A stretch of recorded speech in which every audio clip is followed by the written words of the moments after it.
இந்த வீடியோவில் நம்ம ஃப்ரிக்ஷன் கான்செப்டில் ஒரு இம்பார்ட்டண்டான ப்ராப்ளம் பிளாக் ஃப்ரிக்ஷன்லேருந்து பார்க்கலாம். Let me solve the problem now. A horizontal force of P is equal to 100 Newton is just to sufficient to hold the crate from sliding down the plane, and horizontal force P 350 Newton is required to just push the crate up the plane. அதாவது ஒரு great கொடுத்துருக்காங்க, ஒரு box கொடுத்துருக்காங்க, ஒரு incline plane மேலே. Inclined angle என்ன அப்படின்னா 30 degree. So இப்போ பார்த்தீங்க அப்படின்னா இந்த பாக்ஸ் வந்து எந்த ஃபோர்ஸுமே அப்ளை பண்ணாதப்போ டவுன்வேர்டாக என்ன ஆகிட்ருக்கும் அப்படின்னா ஸ்லைட் ஆகிட்ருக்கும். சரிங்களா? இப்போது இந்த ஸ்லைடிங்கை ஸ்டாப் பண்ணணும் அப்படின்னா we need to apply the force P. எவ்வளோ அப்ளை பண்ணணும் அப்படின்னா 100 நியூட்டன் அப்ளை பண்ணணும். 100 நியூட்டன் அப்ளை பண்ணோம் அப்படின்னா இது ஸ்லைடிங் டவுன்லேருந்து என்ன ஆகுது அப்படின்னா ஸ்டாப் ஆகி ஹோல்ட் ஆகி நிற்குது. தென் ஃபர்தராக லோடை இன்க்ரீஸ் பண்ணி 350 நியூட்டன் அப்ளை பண்ணோம் அப்படின்னா இந்த பாக்ஸ் என்ன ஆகும் அப்படின்னா மேலே மூவ் பண்ண ஸ்டார்ட் பண்ண ஆரம்பிச்சிடும். ஸோ இது கீழே வர்றதை ஸ்டாப் பண்ணுறதுக்கு தேவையான ஃபோர்ஸ் 100 நியூட்டன். இந்த பாக்ஸ் மேலே மூவ் பண்ண ஸ்டார்ட் பண்ணுறதுக்கு நம்ம கொடுக்க வேண்டிய ஃபோர்ஸ் என்ன அப்படின்னா 350 Newton. Determine the coefficient of static friction between the plane and the crate and find the mass of the crate. இந்த கிரேட்டோட மாஸ் என்ன, அப்புறம் இந்த பாடிக்கு இன்பிட்வீனில் இருக்க கோஎஃபிஷியன்ட் ஆஃப் ஃப்ரிக்ஷன் என்ன அப்படிங்கிறத கேட்டிருக்காங்க. இந்த ரெண்டையும் நம்ம ஃபைன் பண்ணணும். ஸோ இந்த சம் என்ன பண்ணிக்கலாம் அப்படின்னா ரெண்டாக பிரிச்சுக்கலாம். எப்படிலாம் அப்படின்னா ஃபஸ்ட்டு ஸ்லைடிங் டவுனில் ஆகப்போ அதை ஹோல்டு பண்ணுறதுக்கு தேவையான force 100 Newton. So 100 Newton apply பண்ணுறப்போ we are going to hold the box. அப்புறம் புஷ்அப் பண்ணுறதுக்கு மேலே மூவ் பண்ணுறதுக்கு நம்ம கொடுக்க வேண்டிய ஃபோர்ஸ் என்ன அப்படின்னா 350 நியூட்டன். ஸோ 100 நியூட்டன் அப்ளை பண்ணும்போது ஒரு கேஸ் ஆகும், 350 நியூட்டன் அப்ளை பண்ணும்போது ஒரு கேஸாகவும் எடுத்துக்கலாம். இந்த ரெண்டு கேஸுக்கும் மேஜர் டிஃப்ரெண்ட் என்ன அப்படின்னா இந்த ஃபஸ்ட்டு கேஸில் பாக்ஸோட மோஷன் பார்த்தீங்க அப்படின்னா டவுன்வர்ட் மோஷன். அதை ஸ்டாப் பண்ணுறதுக்கான ஃபோர்ஸ் தான் என்ன அப்படின்னா 100 நியூட்டன். செகண்ட் கேஸில் பார்த்தீங்க அப்படின்னா 350 நியூட்டன் அப்ளை பண்ணுறப்போ பாக்ஸ் எப்படி மூவ் ஆக ஆரம்பிக்கும் அப்படின்னா அப்வர்டாக மூவ் ஆக ஆரம்பிக்கும். ஸோ இந்த ரெண்டு கண்டிஷன்லையும் நம்ம motion of the box opposite டைரக்ஷனில் இருக்கும். ஃபஸ்ட் கேஸில் டவுன்வர்ட் டைரக்ஷனில் மோஷன் இருக்கும், செகண்ட் கேஸில் அப்வர்ட் டைரக்ஷனில் மோஷன் இருக்கும். ஸோ இது மேஜர் டிஃப்ரெண்ட் என்ன அப்படின்னா இதோட ஃப்ரீ பாடி டயக்ராமில் ஃப்ரிக்ஷன் ஃபோர்ஸோட டைரக்ஷன் சேஞ்ச் ஆகிருக்கும் ரெண்டு கேஸுக்கும். ஃபஸ்ட் கேஸில் மோஷன் டவுன்வர்ட் அப்படிங்கிறதுனால ஃப்ரிக்ஷன் வந்து எப்படி இருக்கும் அப்படின்னா அப்வர்டாக இருக்கும். செகண்ட் கேஸில் மோஷன் அப்வர்டாக இருக்கிறதுனால ஃப்ரிக்ஷன் ஃபோர்ஸ் எப்படி இருக்கும் அப்படின்னா டவுன்வர்டாக இருக்கும். ரிமைனிங் எல்லாமே சேமாக தான் இருக்கும் இந்த ரெண்டு கேஸ்லையும். அண்ட் லோட் வேல்யூ ஆப்வியஸாக சேஞ்ச் ஆகும். ஃபைன். இப்போ இந்த ரெண்டுக்குமான ஃப்ரீ பாடி டயக்ராம் என்ன பண்ணலாம் அப்படின்னா ட்ரா பண்ணலாம். நான் வேணால் புதுசாக கூட நான் என்ன பண்ணிக்கிறேன் ட்ரா பண்ணி காட்டுறேன். அது ஃபஸ்ட்டு பார்த்தீங்க அப்படின்னா இந்த பிளாக், அந்த பிளாக்கை மட்டும் நான் என்ன பண்ணிக்கிறேன் அப்படின்னா ஃபஸ்ட்டு ட்ரா பண்ணிக்கிறேன். இப்போ ஃப்ரீ பாடி டயக்ராம் ட்ரா பண்ணுறப்போ நார்மலாக நம்ம 5 டிஃப்ரெண்ட் ஃபோர்ஸஸை கன்சிடர் பண்ண வேண்டியது இருக்கும். அது என்னலாம் அப்படிங்கிறத பார்க்கலாம். நம்ம ஆல்ரெடி நிறைய வீடியோவில் இந்த இது சொல்லியிருப்போம், அகைன் நான் ரிப்பீட் பண்ணுறேன். ஃபஸ்ட் என்ன அப்படின்னா அந்த ஆப்ஜெக்ட்டுக்கு செல்ஃப் வெயிட் கொடுத்துருக்காங்களா அப்படிங்கிறத பார்க்கணும். செகண்ட் என்ன அப்படின்னா அந்த ஆப்ஜெக்ட் மேலே ஏதாவது ஃபோர்ஸ் அப்ளைட் இருக்கா அப்படிங்கிறத பார்க்கணும், அப்ளை ஆகியிருக்கா அப்படின்னு பார்க்கணும், அப்ளைட் ஃபோர்ஸ் இருக்கா அப்படிங்கிறத பார்க்கணும். தேர்ட் என்ன அப்படின்னா ஏதாவது ஸ்ட்ரிங் அப்படி இல்லை அப்படின்னா ரோப் வச்சு அந்த ஆப்ஜெக்டை கட்டியிருக்காங்களா அப்படின்னு பார்க்கணும். ஃபோர்த் என்ன அப்படின்னா ஏதாவது கான்டாக்ட் பாயிண்ட் இருக்குதா, அதில் ரியாக்ஷன் இருக்குதா அப்படிங்கிறத பார்க்கணும். ஃபிஃப்த்து என்ன அப்படின்னா ஃப்ரிக்ஷனுக்கான பாசிபிலிட்டி இருக்கா, அதாவது கான்டாக்ட் இருக்கணும், ரிலேட்டிவ் மோஷன் இருக்கணும் அப்படிங்கிறதுக்கான பாசிபிலிட்டி இருக்கா அப்படிங்கிற பாயிண்ட்டை பார்க்கணும். இந்த 5 பாயிண்ட்டையும் வச்சு நம்ம ஃப்ரீ பாடி டயக்ராம் என்ன பண்ணலாம் அப்படின்னா கன்க்ளூட் பண்ணலாம். ஃபஸ்ட்டு பார்த்தீங்க அப்படின்னா இப்போ ஃபஸ்ட் கேஸுக்கு வரலாம். இந்த கேஸ் 1க்கும் கேஸ் 2க்கும் சின்ன டிஃப்ரெண்ட் தான், ஒரு கேஸை டீட்டெயிலாக பார்த்துக்கலாம். இதில் பார்த்தீங்க அப்படின்னா இந்த ஆப்ஜெக்ட்டுக்கு செல்ஃப் வெயிட் உண்டு அப்படின்னா self weight will be acting vertically downward direction. So vertically டவுன்வர்டாக என்ன ஆகிட்ருக்கும் அப்படின்னா அதோட செல்ஃப் வெயிட் ஆக்ட் ஆகும். ஸோ ஒரு ஃபோர்ஸ் முடிஞ்சது. ரெண்டாவது அப்ளைட் ஃபோர்ஸ் கொடுத்துருக்காங்களா, ஆமாம் அப்ளைட் ஃபோர்ஸ் கொடுத்துருக்காங்க. அப்ளைட் ஃபோர்ஸ் பார்த்தீங்க அப்படின்னா உங்களுக்கு இந்த கார்னரில் ஹரிசாண்டல் டைரக்ஷனில் ரைட் சைடில் இருக்குது. So towards right side applied force. Case number 1க்கு அப்ளைட் ஃபோர்ஸ் எவ்வளோ கொடுத்துருக்காங்க அப்படின்னா 100 நியூட்டன். அதாவது 100 நியூட்டன் அப்ளை பண்ணிங்க அப்படின்னா அந்த பாக்ஸ் கீழே வர்றதை ஸ்டாப் பண்ணலாம் அப்படின்னு சொல்லியிருக்காங்க. ஸோ 2 முடிஞ்சிருச்சு. 3 ஸ்ட்ரிங் ரோப் கொடுத்துருக்காங்களா அப்படின்னா கொடுக்கல சம்மில். தேர்ட் என்ன அப்படின்னா கான்டாக்ட் இருக்கா, இருக்குது. அதாவது இந்த பாக்ஸ் வந்து ஒரு இன்க்ளைன் பிளேனில் என்ன இருக்குது அப்படின்னா கான்டாக்டில் இருக்குது. இன்க்ளைன் ஆங்கிள் என்ன 30 டிகிரி. அப்போது இந்த பாயிண்டில் ரியாக்ஷன் இருக்கும். ரியாக்ஷன் எந்த டைரக்ஷனில் இருக்கும் அப்படின்னா on the body perpendicular to the plane. So incline பிளேனுக்கு பெர்பெண்டிகுலர் டைரக்ஷனில் ஆன் த பாடி என்ன இருக்கும் அப்படின்னா ரியாக்ஷன் இருக்கும். கேஸ் நம்பர் 1 அப்படிங்கிறதுனால ரியாக்ஷன் R1 அப்படின்னு எடுத்துக்கிட்டேன். தென் நெக்ஸ்ட் என்ன அப்படின்னா ஃப்ரிக்ஷன் இருக்கா அப்படின்னு பார்க்கணும். இந்த பாக்ஸ் வந்து டவுன்வேர்டாக மூவ் ஆகுது. இது ஒரு பிளேன் கூட காண்டாக்டில் இருக்குது அப்படின்னா ஃப்ரிக்ஷன் எப்படி இருக்கும் அப்படின்னா ஆப்போசிட் டைரக்ஷனில் இருக்கும். அதை நான் FF1 அப்படின்னு மென்ஷன் பண்ணிக்கிறேன். ஸோ இது ஆப்ஜெக்ட் வந்து ஸ்டாப் பண்ணிடுது. இந்த 100 நியூட்டன் அப்ளை பண்ணுறப்போ ஆப்ஜெக்ட் என்ன ஆகுது அப்படின்னா ஸ்லைடிங் டவுனை ஸ்டாப் ஆயிடுது. அப்போது இந்த ஃப்ரிக்ஷன் வந்து என்ன அப்படின்னா limiting friction. So limiting frictional force is equal to coefficient of friction into normal reaction. அதாவது FF1 is equal to mu into R1. இதே கேஸ் 2 பார்த்தீங்க அப்படின்னா same self weight vertically downward self weight கொடுக்கல. So டபிள்யூன்னு எடுத்துக்கிட்டோம் ரெண்டு கேஸ்லையுமே. Second என்ன அப்படின்னா applied force horizontal force 350 newton. Third என்ன அப்படின்னா ரோப் நமக்கு கிடையாது. ஃபோர்த் என்ன அப்படின்னா காண்டாக்ட் ரியாக்ஷன் அப்வர்ட் டைரக்ஷன், அதாவது on the body perpendicular to the incline plane R2 reaction mention பண்ணிக்கிட்டேன். இந்த கேஸில் பாக்ஸோட மோஷன் பார்த்தீங்க அப்படின்னா அப்வர்ட் மோஷன். ஸோ ஃப்ரிக்ஷன் எப்படி இருக்கும் அப்படின்னா டவுன்வேர்டாக இருக்கும். ஸோ ஃப்ரிக்ஷன் ஃபோர்ஸும் இருக்குது. அண்ட் இதில் என்ன அப்படின்னா இந்த பாயிண்டில் இருந்து தான், அதாவது 350 நியூட்டன் அப்ளை பண்ணுறப்போ தான் இந்த பாக்ஸ் வந்து மேலே மூவ் ஆக ஸ்டார்ட் பண்ண போகுது. சரிங்களா? இதுக்கப்புறம் 350.1 வச்சா கூட இது மேலே மூவ் பண்ண ஸ்டார்ட் ஆகிடும். ஸோ இந்த டைம்லேயும் பாக்ஸ் எப்படி தான் இருக்குது அப்படின்னா ரெஸ்டிங்கில் தான் இருக்குது. இதை விட ஹையர் ஃபோர்ஸ் கொடுத்தா தான் அப்வர்டாக மூவ் ஆகும். ஸோ இப்போது என்ன அப்படின்னா இந்த ஃப்ரிக்ஷன் வந்து லிமிட்டிங் ஃப்ரிக்ஷன் தான். So limiting friction is equal to coefficient of friction into normal reaction. So இதான் வந்து நார்மல் ஃப்ரீ பாடி டயக்ராம் நம்ம ரெண்டு கேஸ்க்கும். ஓகே, இதில் பார்த்தீங்க அப்படின்னா அன்னோன் எதெல்லாம் இருக்குது அப்படின்னா இப்போ FI நம்ம என்ன எழுதிக்கலாம் அப்படின்னா இன் டேர்ம்ஸ் ஆஃப் F1 R1ல எழுதிக்கலாம். So FF1 is equal to mu into R1 அப்படின்னு எழுதிக்கலாம். இல்லை FF2 எப்படி எழுதிக்கலாம் அப்படின்னா மியூ இன்ட்டு R2 அப்படின்னு எழுதிக்கலாம். ஸோ நமக்கு அன்னோன் பார்த்தீங்க அப்படின்னா எத்தனை அன்னோன் இருக்குது அப்படின்னா இந்த சம பொறுத்த வரைக்கும் R1 தெரியாது, கோஎஃபிஷியன்ட் ஆஃப் ஃப்ரிக்ஷன் தெரியாது, வெயிட் தெரியாது. ஸோ ரெண்டு டயக்ராம்லேயும் 3 அன்னோன்ஸ் இருக்குது. நம்ம என்ன பண்ணலாம் அப்படின்னா இந்த ஃப்ரீ பாடி டயக்ராம்லேருந்து summation of horizontal force summation of vertical ஃபோர்ஸுக்கு ரெண்டு ஈக்குவேஷன் ஃபார்ம் பண்ணலாம். அதே மாதிரி summation of horizontal force summation of vertical force இதுக்கு ரெண்டு ஈக்குவேஷன் ஃபார்ம் பண்ணலாம். இந்த ஈக்குவேஷனை சால்வ் பண்ணிட்டு தான் நம்ம என்ன பண்ண போகிறோம் அப்படின்னா இந்த அன்னோன்ஸ் எல்லாத்தையும் ஃபைண்ட் பண்ண போகிறோம். ஸோ இந்த ரெண்டு கேஸுமே என்ன அப்படின்னா உங்களுக்கு ஈக்லிபிரியம் கண்டிஷன் தான். எப்படி ஈக்லிபிரியம் வருது அப்படின்னா முதல் கேஸில் ஹோல்டு பண்ணிடுறோம், அதாவது ரெஸ்டிங் கண்டிஷனுக்கு கொண்டு வந்துடுறோம், அதனால் இது ஈக்லிபிரியம். செகண்ட் பார்த்தீங்க அப்படின்னா இது ரெஸ்டிங் கண்டிஷனில் தான் இருக்குது. இதுக்கு மேலே ஃபோர்ஸ் போனால் தான் இது மூவ் ஆக ஸ்டார்ட் பண்ணும் அப்வர்டாக.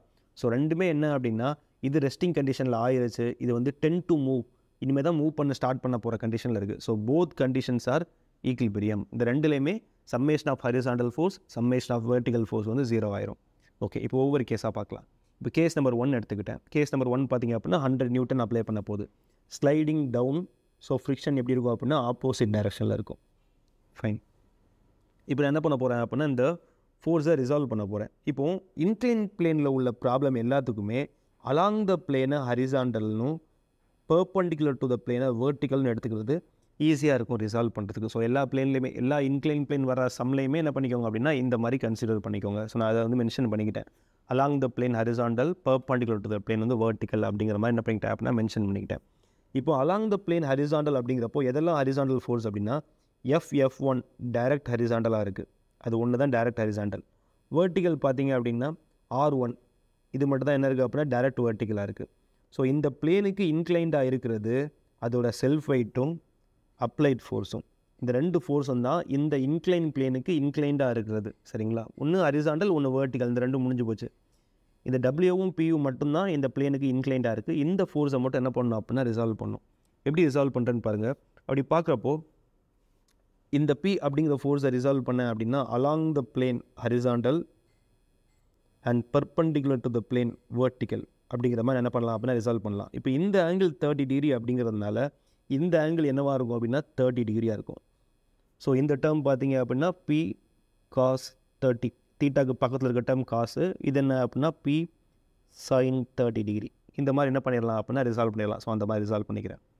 தென் W பார்த்தீங்க அப்படின்னா நெக்ஸ்ட்டு இப்படி இருக்குது. ஸோ இந்த ஆங்கிள் 30 அப்படின்னா உங்களுக்கு இந்த ஆங்கிள் என்னவாக இருக்கும் அப்படின்னா 30 இருக்கும். அது எப்படி அப்படின்னு சொல்கிறேன். இந்த ஒரு சம்முக்கு நான் டீட்டெயிலாக சொல்லிடுறேன். அடுத்த சம்முக்கு நம்ம என்ன பண்ணுவோம் அப்படின்னா இது டேரெக்டாக எடுத்துக்கணும். இப்போ என்ன பண்ணுறேன் அப்படின்னா இதை ரைட் ஆங்கிள் ட்ரையாங்கிளை நான் எடுத்துக்கிட்டேன் அப்படின்னா இது 30, இது 90. அப்போ இந்த ஆங்கிள் என்னவாக இருக்கும் அப்படின்னா 30, 90 போக இது பார்த்திங்க அப்படின்னா 60 இருக்கும். சரிங்களா? ஸோ இந்த 90 டிகிரியில் இது 60 அப்படின்னா ரிமைனிங் இருக்கிறது என்ன அப்படின்னா 30 தான் இருக்கும். ஸோ இந்த மாதிரி என்ன பண்ணிக்கலாம் அப்படின்னா பிரிச்சுக்கலாம். அகெயின் சொல்கிறேன், நீங்கள் ரைட் ஆங்கிள் ட்ரையாங்கிள் இப்படி ஃபார்ம் பண்ணுறீங்க அப்படிங்கிற பட்சத்தில் உங்களுக்கு இந்த ஆங்கிள் 30, இந்த ஆங்கிள் 90. அப்போ இந்த ஆங்கிள் என்னவாக இருக்கும் அப்படின்னா 60 டிகிரியாக இருக்கும். 180 - 90 - 30 இது வந்து 60 ஆயிரும். ஸோ இந்த ரைட் ஆங்கிள் ட்ரையாங்கிளுக்கு இது 60 ஆயிடுச்சு அப்படின்னா மீதி இருக்கிறது என்னவாக இருக்கும் அப்படின்னா 30 இருக்கும். சரிங்களா? அதை வச்சு நம்ம என்ன பண்ணலாம் அப்படின்னா இந்த ஆங்கிள் 30 அப்படின்னா இந்த ஆங்கிள் 30 அப்படின்னு எடுத்துக்கலாம். அப்படி எடுக்கிறப்போ along the plane horizontal and perpendicular to vertical அப்படின்னு எடுத்துக்கணும். இது 30 அப்படிங்கிறதுனால இது வந்து W cos 30, தீட்டாக்கு பக்கத்தில் இருக்கிறது காஸ் டேர்ம். இது என்ன அப்படின்னா W sin 30. இந்த மாதிரி என்ன பண்ணிக்கிட்டேன் அப்படின்னா ரிசால்வ் பண்ணி வச்சுக்கிட்டேன். சரிங்களா? ஸோ அப்ளைட் ஃபோர்ஸையும் செல்ஃப் வெயிட்டையும் ரிசால்வ் பண்ணி என்ன பண்ணிக்கிட்டேன் அப்படின்னா diagram free body diagram draw பண்ணியாச்சு. இப்போ இதுக்கு summation of horizontal force is equal to 0, summation of vertical force is equal to 0. இந்த ரெண்டு ஈக்குவேஷன் என்ன பண்ணணும் அப்படின்னா ஃபார்ம் பண்ணணும். நான் என்ன பண்ணுறேன் அப்படின்னா இந்த டயக்ராமில் இருந்து ஃபோர்ஸை எடுத்து எழுதுறது டஃப்பாக இருக்குது அப்படிங்கிற பட்சத்தில் இந்த டயக்ராமை நான் சிம்பிளிஃபை பண்ணி என்ன பண்ணிக்கிறேன் அப்படின்னா இப்படி எழுதிக்கிறேன். அதாவது along the plane right side plus, left side என்ன அப்படின்னா minus, perpendicular to the plane upward positive, downward என்ன அப்படின்னா நெகட்டிவ் அப்படின்னு வச்சுக்கிட்டேன். இதில் பார்த்தீங்கன்னா எதெல்லாம் அப்வர்ட் ஹரிசாண்டல் ஃபோர்ஸ் சால்வ் பண்ணிக்கலாம். FF1 ரைட் சைடில் இருக்குது, FF1 ரைட் சைடில் மார்க் பண்ணிக்கிட்டேன். அதே மாதிரி 100 cos 30 ரைட் சைடில் இருக்குது, 100 cos 30 right side. W sin 30 left சைடில் இருக்குது, W sin 30 லெஃப்ட் சைடு. இந்த மாதிரி 3 ஃபோர்ஸ் ஹரிசாண்டலாக இருக்குது, மார்க் பண்ணியாச்சு. தென் வெர்டிக்கல் பார்த்தீங்க அப்படின்னா R1 அப்வேர்டாக இருக்குது, 100 sin 30 டவுன்வேர்டாக இருக்குது. R1 upward, 100 sin 30 downward, W cos 30 downward, W cos 30 downward.